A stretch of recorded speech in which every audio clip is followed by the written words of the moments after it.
Imagine the pain of wanting something with all your heart and, year after year, watching that dream slip through your fingers. This was the struggle of Hannah, a woman who carried a deep emptiness within her. While other women celebrated the arrival of their children, Hannah could only weep, feeling the pain of waiting and the humiliation of those who looked down on her. But what Hannah did not know was that God was writing a story much greater than she could imagine. At the right moment, the impossible happened, and her life was completely transformed. What made the difference in Hannah's story? How did she go from sorrow to joy? And what does her journey teach us about faith, perseverance, and God's perfect timing? Stay with me until the end of this video, because today you will discover the inspiring story of Hannah, the woman who could not have children, but whom God surprised in an extraordinary way. In ancient times in Israel, having children was seen as a great blessing from God. But Hannah carried a deep sadness.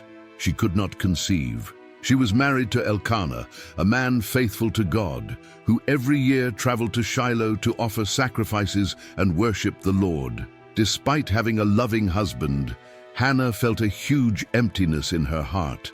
At that time, a woman without children was looked down upon. For many, being a mother was not just a dream, but a way to ensure the continuation of the family. A woman who could not have children was considered as someone rejected by God. And Hannah suffered because of this, but she never lost her faith. What made her pain even greater was the presence of Peninnah, Elkanah's other wife. Unlike Hannah, Peninnah had children and made sure everyone knew it. Instead of showing compassion, she took pleasure in humiliating Hannah, mocking her infertility. The moments that should have been joyful, such as the religious festivities in Shiloh, became even more painful for Hannah. Every time the family went up to the temple, Peninnah took the opportunity to provoke her. With cruel words, she reopened Hannah's wound, reminding her of what she lacked. This only deepened the pain in her heart. What good is it for Elkanah to love you if God does not give you children? Maybe these were the words echoing in Hannah's mind. She tried to stay strong, but the pain was overwhelming.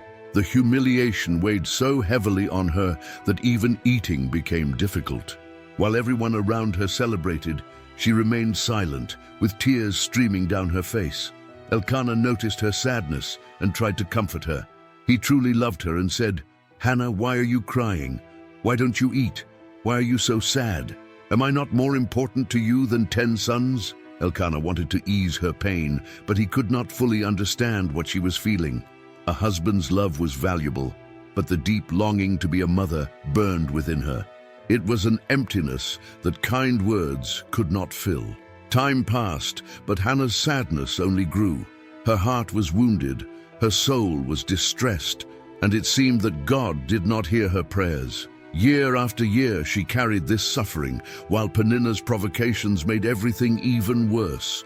But this time something changed. Hannah decided that she would no longer just cry in silence. Instead of letting the pain consume her, she took a courageous step. While everyone finished their meal and went on with their activities, Hannah made a decision. With a heavy heart, she stood up and went to the temple of the Lord in Shiloh. She knew exactly where she needed to go, straight to God. At that time, the temple of Shiloh was the main place of worship in Israel. There, the priest Eli served the Lord, and it was where the people brought their offerings. Hannah entered that sacred place with only one purpose: to pour out her heart before God. She began to pray, but it was not an ordinary prayer. It was not filled with beautiful words or rehearsed phrases. It was a deep cry, full of pain. Her lips moved, but no sound came out. Only tears streamed down her face as she silently spoke with God. It was in that moment of anguish that Hannah made a vow to the Lord. She knew that only God could change her story, so she made a sincere promise. "Lord Almighty, if you look upon the suffering of your servant, if you remember me and give me a son, I will dedicate him to the Lord for his entire life, and he will never cut his hair." 1 Samuel chapter 1, verse 11. Hannah did not just want a child to remove her shame. Her desire went beyond that. She wanted that child to be dedicated to God, an instrument in His hands. If God granted her this miracle, she would not keep him only for herself. She would give him back to the Lord. As Hannah prayed with all her soul, the priest Eli watched her from a distance. The scene seemed strange to him. Hannah's lips were moving, but no words came out. Her face was soaked with tears, and her expression showed deep anguish. Eli did not understand what was happening. To him, it seemed like this woman was drunk. So he approached her and rebuked her. "How long will you stay like this? Get rid of your wine." Hannah, however, immediately replied, "No, my lord, I am not drunk. I am just a woman in deep sorrow, pouring out my soul before the Lord. Do not see me as just anyone, because I am simply speaking to God about my pain and distress." It was at that moment that Eli understood. He realized that Hannah was not out of control because of wine, but because she was carrying a heavy burden. She had placed all her trust in God.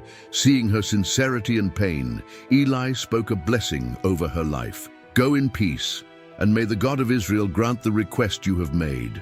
At that moment, something changed inside Hannah. Hannah had not yet seen the miracle happen, but something inside her had already shifted. Her heart found peace, and her expression transformed. She wiped away her tears, stood up, and returned home with the certainty that God had heard her prayer. She did not know when or how God would answer, but she had complete trust in the Lord. She no longer needed to cry as before, because she felt that her plea had reached heaven. The days passed, and then something incredible happened. Hannah began to notice changes in her body, the morning fatigue, the different appetite, until the long-awaited confirmation finally came. She was pregnant. God had heard her prayer and answered in a wonderful way. The woman who once carried the burden of barrenness now carried a living promise within her. We can only imagine Hannah's joy with each passing day. Every tiny movement of the baby was a reminder that God is faithful. The tears of sorrow were replaced by tears of gratitude. The humiliation she endured for so long was being erased by the goodness of the Lord. Then the great day arrived. After several months of waiting, Hannah gave birth to a healthy baby boy. As she had promised, she named him Samuel, which means asked of the Lord, or heard by God. At that moment, she understood that all her suffering had a purpose. The tears shed in the temple, the taunts of Peninnah, the pain of waiting, everything had been transformed by the hand of God. The woman who was once called barren was now a mother. The one who used to cry alone now held in her arms the living proof that God hears and answers. But Hannah knew that Samuel was not just any child. He was a gift from God, a sign that the Lord sees and cares for his children at the right time. And as she had promised, Hannah knew that this boy did not belong only to her. He belonged to God. What she did not imagine was that Samuel would not just be a long-awaited child, but also one of the greatest prophets in the history of Israel. That boy, born out of prayer and faith, would be used powerfully by the Lord. Time passed, and Samuel grew strong and healthy. For Hannah, every smile, every glance, and every sound he made was a reminder of the miracle that God had performed. She could have held on tightly to Samuel and decided to keep him by her side forever. After all, she had waited so long for this child. The desire to watch him grow up close to her was immense, but Hannah did not forget the promise she had made to the Lord. Hannah knew that Samuel was not just the child she had longed for, but the direct answer from God to her prayer. She had promised to give him to the Lord, and no matter how difficult it was, she would keep that promise.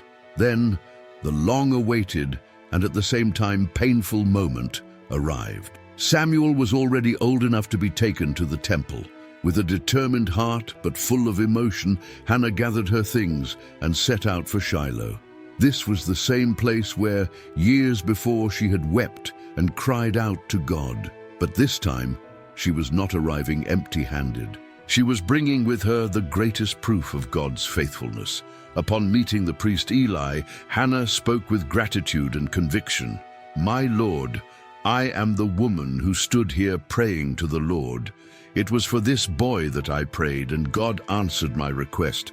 That is why now I give him to the Lord. For his entire life he will be dedicated to God." And there, before the priest and in the presence of the Lord, Hannah gave Samuel to live and serve God. It was an act of deep faith. She did not know what Samuel's life would be like away from her, nor what the future held. But she trusted that God would take care of him far better than she ever could. And instead of weeping in sorrow, Hannah worshipped the Lord. Hannah did not see this act as a loss, but as a privilege. Her heart overflowed with gratitude because God had not only answered her prayer, but had done far more than she could have imagined. She fulfilled her promise and left Samuel in the care of the Lord at the temple of Shiloh. But this would not be the last time we would hear about her. God, who never forgets those who are faithful, still had great blessings reserved for Hannah. When Hannah gave Samuel to God, she did not know what would happen next. Her greatest gift was now growing up far from home, in the temple. But God, who never leaves anyone without a reward, saw her faithfulness and decided to honor her even more. Hannah was not only remembered by God, she was greatly rewarded. The years passed, and Hannah continued to visit Samuel every single year in Shiloh. She never stopped being a present mother. Every time she went to the temple, she brought him new robes that she had lovingly sewn, showing the love that never faded, even with the distance. But God would not leave Hannah's womb empty again. The Lord blessed her with more children. The woman who was once barren and humiliated became the mother of many. God gave her 3 sons and 2 daughters, proving that he not only hears prayers, but does far more than we can imagine. Hannah was no longer seen as the barren woman. Now she was a fulfilled, honored, and happy mother. Meanwhile, Samuel grew and became strong, but he was not just any boy. From a very young age, he learned to hear the voice of God and to serve in the temple under the care of the priest Eli. And on one special night, God called him by name and chose him to be a prophet and judge over Israel. As the years passed, Samuel became one of the most important figures in the history of God's people.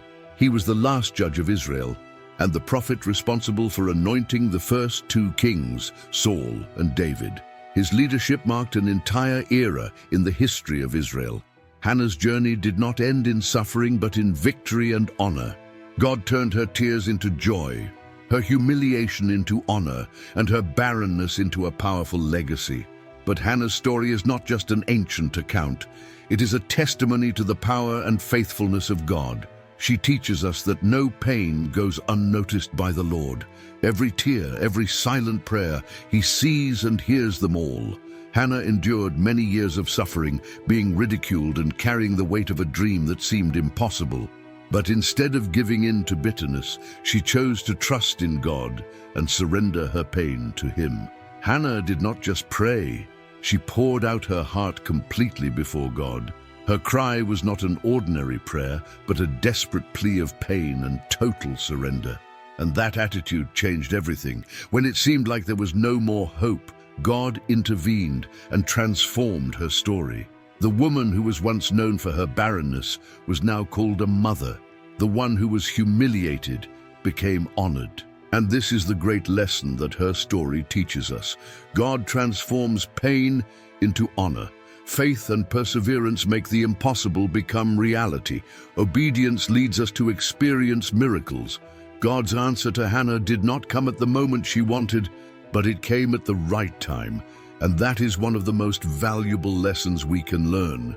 Many times, when we ask God for something and nothing seems to happen, we start counting the days, the months, even the years, anxiously waiting for an answer.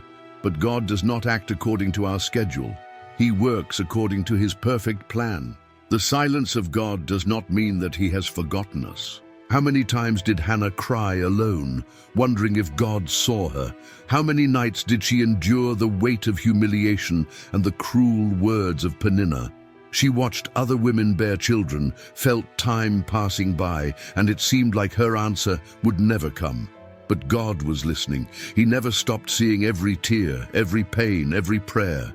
What Hannah did not know was that God would not only answer her prayer, but would do something far greater than she had ever imagined. She wanted only one son to put an end to the shame of barrenness, but God gave her Samuel, not just any son, but one of the greatest prophets and judges in the history of Israel, a man who would lead the nation, anoint kings, and change the destiny of God's people. Hannah's story teaches us that waiting on God is never wasted time. It may be difficult, it may be painful, but it is never in vain. The answer may take time, but when it comes in a special way. It comes with honor, because God exalts those who trust in Him. It comes with fullness, because He does not give just the necessary, but much more than we ask for. It comes with abundance, because God always has greater plans than we can imagine. If Hannah, who seemed forgotten and without hope, became an example of faith and perseverance, imagine what God can do in your life. The same God who transformed Hannah's story is still working today. If He did it for her, He can do it for you too. Maybe you have been waiting for something for a very long time. Maybe you have even wondered if God remembers your prayer. But be sure of one thing: if He promised, He will fulfill it. Keep praying, keep trusting, and keep waiting, because when God's answer comes, it will be far greater than you imagined. If this story touched your heart, share it so that more people can be blessed. Leave your like and subscribe to the channel to receive more messages like this one. May God bless your life.